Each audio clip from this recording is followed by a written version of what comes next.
Yeah. So the way that, so twofold. So Tracer has been around for 9 years. Of course, the technology has been developed, but we do have like machine learning enablement within Tracer, right? And so that, as far as Tracer is platformed, like think of the AI component of Tracer as that. Where Tracer really is a powerful tool in AI in general is that AI does not work unless you have the structured data.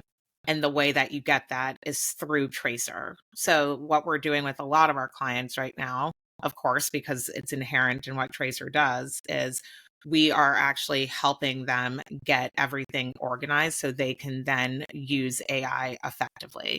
So, for instance, I think maybe you've seen like some of the media that we had around the Super Bowl. Hmm? Within the Super Bowl, we were actually able to use Google AI, Google Vision, et cetera, to do analysis for some of our clients on what was effective for the Super Bowl as far as advertising.